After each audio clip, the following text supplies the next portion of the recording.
Hello, my name is Judith, and today we are celebrating the fact that it's been 1 year since I purchased the Lutterloh system.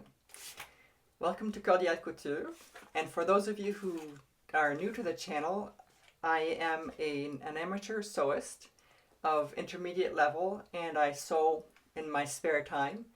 I don't have a design course, I don't have a pattern making course, I'm just an amateur sewist. And I created this channel about a year ago when I purchased this kit, because if you look at my initial videos where I explain why I decided to purchase the Lutterloh system kit, it did take me a while to decide to purchase it because there's no instructions on how to assemble the garment, and that's the part that scared me the most. So when I actually decided to go ahead and take on the challenge of learning how to assemble the garments myself, I said I'm going to create a YouTube channel that will help others in the same situation as me that are wishing to buy the Lutterloh system and that aren't comfortable or are scared of the fact that there's no instructions, and those of you who have it and haven't really used it because you don't know how to go about it.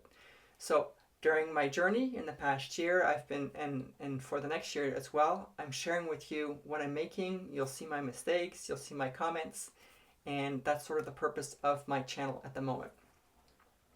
I'm not paid by Lutterloh, I'm not paid by anybody, so this is totally free. So I can give my own comments as well. So in terms of the patterns I made over the past year, okay, I started off with, I don't have my the actual clothes with me because some of them are stored for the winter. I live in Canada, so I have a winter closet and a summer closet. I started off with a simple blouse like this. It's the yellow one with and I do wear it quite a bit. I like this blouse. Then I went and made this cowl neck top, and I don't know if these are in the exact order, but the cowl neck top, which is the one I'm actually wearing right now, and I wear this a lot with different outfits, so I really like this top. Then I made this top here, which is, I made it out of a green ponte knit, which is a thicker knit fabric. I like it. I did see somebody on the Facebook group, I'm not sure if it's the English or the French one, that made it with a lighter knit fabric, and they put elastic here in the sleeve and it does some gathering, which is really nice too, so that's another option if you want to be creative. Then I had a piece of fabric that I didn't have much of it, and I wanted to make a top out of it, so I said I'll make a short sleeve top. So I chose this pattern here, but in reality I didn't even have enough to do the sleeve, so it's just a little top that I put over a shirt. That's fine. Then I got, somebody gave me fabric that, it was a woolen plaid fabric with gray, black, and red. And I said I'll make a straight skirt out of it, and in looking at all of my different patterns in the Lutterloh system kit, all the skirts had a front slit in them, and I didn't want that. I wanted the slit in the back. So I found this dress that has a straight skirt and the slits in the back, so I decided to just trace the pattern from the waist down, which that worked. But I mean, like, I learned that the dress is actually, it goes like this, so when you have a skirt it has to go in with the waist, so I had to do a bit of adjustments, and I like the skirt, but it's not like exactly what I was thinking it would be in the results. So then I said, okay, now I've done that, I have to tackle a pair of pants. So I found a pair of pants that I thought would be easy. It has no pockets, just a waistband, a couple darts in the front. And that's where I learned that I have to really look at the pictures, because it's a very high-waisted pair of pants, and I didn't realize that. And it's a standard pair of pants, so I tried them on. Then I had to take out and it was really too small. It didn't fit at all. I had to take out the darts, and even in taking out the darts, I had to go to the extreme limit of what I could do as a minimum seam allowance to get these pants to fit. So I'm wearing them right now actually with this top, and I really like these pants, and the seams haven't given away yet, so that's good. But when I did this, and I said, okay, well, I realized that it was a high-waisted, and maybe it was the design, and maybe I didn't take my measurements properly. So I said, let's try another pair of pants. So I took these pants, which are still standard size pants, and I took a black polyester fabric, which was of not great value, just to do a test to see if the pants would fit.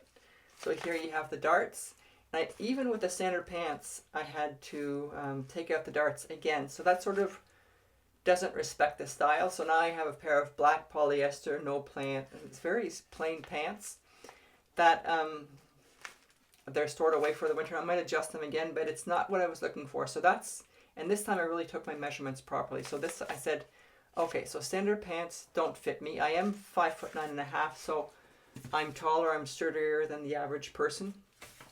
So let's try a pair of full figured. So we have in the patterns these black pictures that say this is full figured. And I have a video where I compare my standard pants pattern to my full figured pants pattern just to see what's the difference when they do that, right? And there's more room in the abdomen area and the crotch is a bit bigger.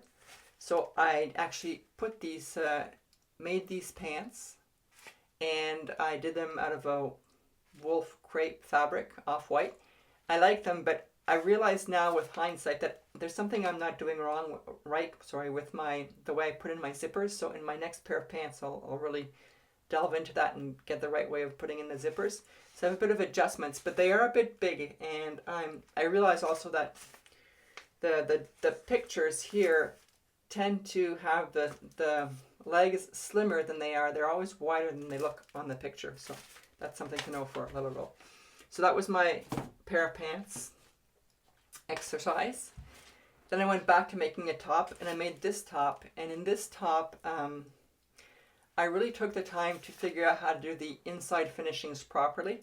It took me a bit of time, but I'm really proud of this top. And I inside and outside, it's really well done. It's not perfect, but it's 95% perfect. And I had a business trip to New York, and I wore the top, and I wasn't ashamed at all. It didn't look at all handmade. So I'm really proud. This is probably the top that I'm the most proud of in what I've done in the past year in terms of going into the effort of really sewing it properly together. Then I went back to full figured pants, and I made these pants, which are narrower and more of a relaxed fit than the other ones, which are dress pants. They're okay. I still don't like the way they've come out. They don't, the pockets, as I said, don't do anything. They're really too small. So I don't really like the way they fit. And I find that a lot of times I have too much fabric here on the lower abdomen.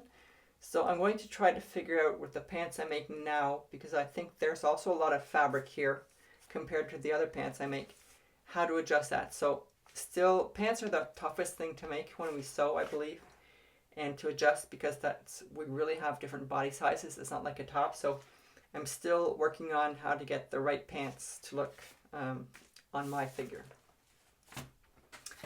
And then I made this dress here.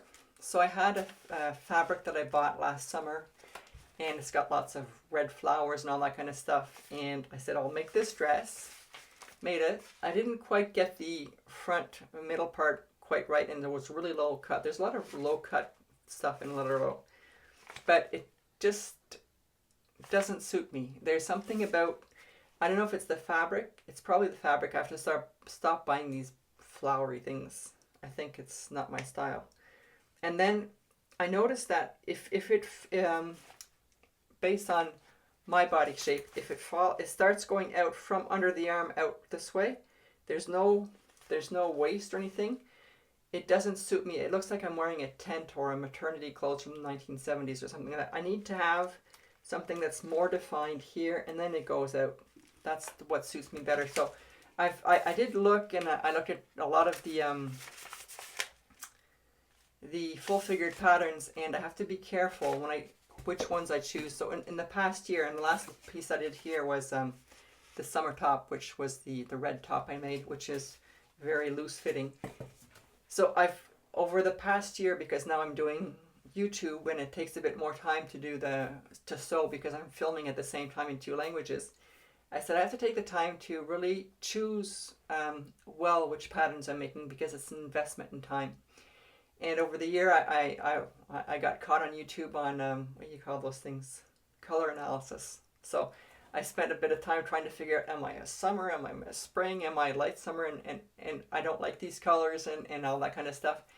So, but I did, in that exercise, look at my wardrobe, and I said, my wardrobe's a mix of all sorts of stuff, and there's nothing that goes well together.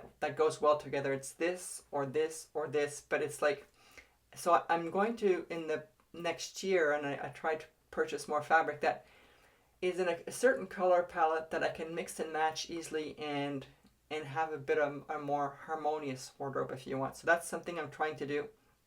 And I'm trying to assess what style of clothes suits best my body shape, because I'm tall, I'm sturdy, and but I'm not a true full figure. I'm a full figure because I'm tall and sturdy.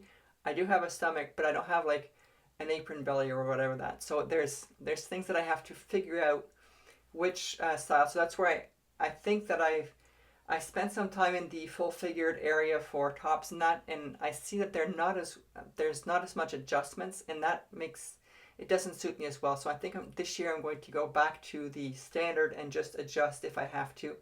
I don't want it to be tight fitting, but I want it to be fitted better than just a loose garment for my body shape. I mean, like, I've seen people do loose fitting garments and it suits them really well, but for me that's not the case. So that's what we'll be focusing on next year. I also want to, in the next year, when I sew a bottom, I'll sew the matching top. So I'll have a kit. So the pants I'm making now, I have already chosen a top, and that goes well together. So I don't have like just random pieces of random garments that don't fit together. I'm going to try to really have kits that I make so that the top and the bottom always go together, and then, as I said, and then be able to mix and match also with the different pieces. So that's something I'll work on. And I also want to, if I have the time, is that in the past year, if I've learned a technique, it's in, like, for example, if I made the skirt, the straight skirt and the back pleat, right? It's within that video, so I have to remember in which video did I do that.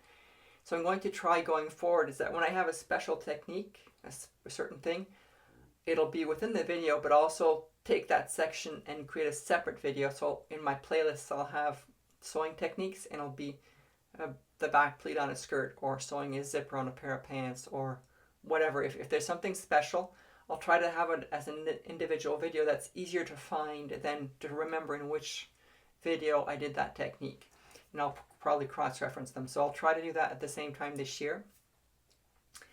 And somebody somewhere in a comment said they have the Lutterloh system, but they don't find the clothes contemporary or original. And it's true that there's a certain style, right? And it's a recurring theme of it's sort of always the same thing, but just a bit different. So what I'm going to do, and I have something planned. I won't do it all the time, but like there's fabric that I bought for a top, and I said, okay, what do I want? What kind of top do I want? So I went and looked on the internet, and I found that's the top I want to make. So then I said, okay, now I've got my picture. Now, and I scoured through my different Lutterloh patterns, and I said, I don't have the exact top, but then I found this part here is in this pattern, this part here is in this pattern. If I mix the two together, I'm going to get that top. So I'm going to do that experiment too this year, is to say, let's mix Lutterloh patterns together and create the top that we see on the internet that's trending or whatever. So that is something I will be doing this year. And finally, if I make it through the end of the year and you're still interested in what I'm doing, I'm thinking of maybe creating at the end of the year a website for Cordial Couture, which is different from the YouTube channel, where, because I'll have more content, is I'll try to do like on the website, it's just here's the Lutterloh, here's the pants, all my videos for pants, all my videos for tops, all my videos for skirts, for example, and they're listed in some kind of order, and you can just click on the link and go to the YouTube page. So that way it's structured and it's easier to find, because as this grows, it's going to have just a whole bunch of videos, and I don't find it easy to necessarily organize within YouTube. So I might eventually create a web page for that next year. First, I have to get through, because as I said, I do this in my spare time. So if you like my video, this is where please hit a thumbs up, subscribe if you're not already subscribed, and share with others. And we'll see each other shortly with my pair of pants that I've started. So have a great day.